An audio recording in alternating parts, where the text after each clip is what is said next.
تلنگانہ کے دارالحکومت حیدرآباد سے 45 کلومیٹر کے فاصلے پر ضلع رنگا ریڈی کے شاد نگر حلقے اسمبلی کے کوتور منڈل میں موجود تاریخی درگاہ حضرت سید جہانگیر پیرا رحمۃ اللہ علیہ میں کل شام ہونے والی شدید بارش کے بعد سیلابی پانی داخل ہو گیا۔ بتایا جاتا ہے کہ گزشتہ ایک ماہ کے دوران ہونے والی شدید بارش کی وجہ سے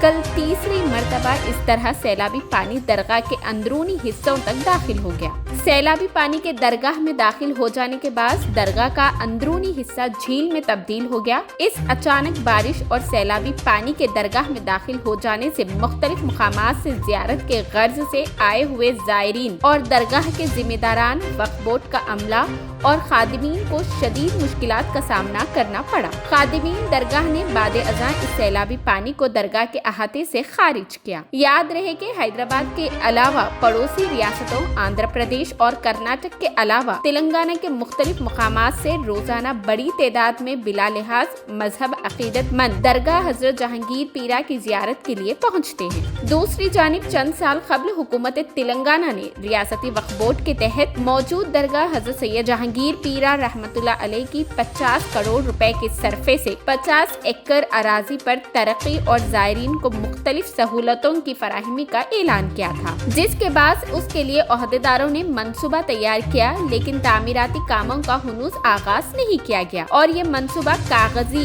کارروائی تک محدود ہو کر رہ گیا ہے۔ درگاہ میں سہولتوں کی کمی، خراب سڑکوں و قدیم عمارتوں کے باعث زائرین اور خود درگاہ کے عملہ و خادمین کو شدید دشواریوں کا سامنا کرنا پڑ رہا ہے۔ بالخصوص بارش کے موسم میں ہر سال اسی سیلابی صورتحال معمول بن گئی ہے۔ زائرین اور اس علاقے کے عوام کا الزام ہے کہ درگاہ حضرت سید جہانگیر پیرا رحمۃ اللہ علیہ سے مختلف ذرائع سے ریاستی وقف بورڈ کو کروڑہ روپے حاصل ہوتے ہیں، پھر بھی سہولتیں فراہم نہیں کی جاتی۔ وہیں عوام کا یہ الزام بھی ہے کہ حکومت تلنگانہ درگاہ کی ترقی کے معاملے پر خلوص ہے، لیکن عہدیداروں کی کاہلی سے ان کاموں کے آغاز کو نظر انداز کیا جا رہا ہے۔ بتایا گیا ہے کہ ایک ماہ سے قریبی نشیبی علاقوں سے سیلابی پانی درگاہ کے احاطے میں داخل ہونے سے زائرین کو شدید مشکلات کا سامنا کرنا پڑ رہا ہے۔ کل شام اس علاقے میں ہونے والی شدید بارش کے بعد بھی یہی صورتحال پیدا ہو گئی تھی۔ درگاہ کے چند زائرین نے بتایا کہ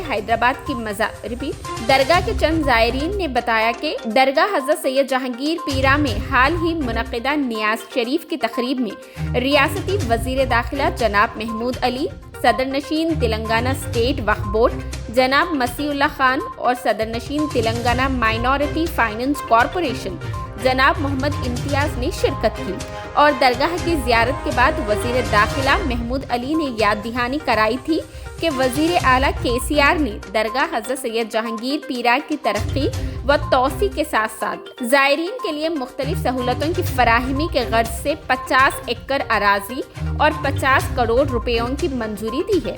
اور اس کے لیے تمام منصوبے بھی تیار کر لیے گئے ہیں، جبکہ اس سے قبل خود وزیر اعلیٰ KCR نے بھی درگاہ کی ترقی و توسیع کا اعلان کیا تھا۔ تاہم اس سلسلے میں کوئی کام نہ ہونے کے باعث بارش کے دوران اور عام دنوں میں بھی زائرین کو شدید مشکلات کا سامنا کرنا پڑ رہا ہے۔ زائرین اور اس علاقے کی عوام کے ساتھ ساتھ درگاہ کے متعلقین کا مطالبہ یہ ہے کہ فوری طور پر درگاہ کی ترقیاتی کاموں کا آغاز کیا جائے۔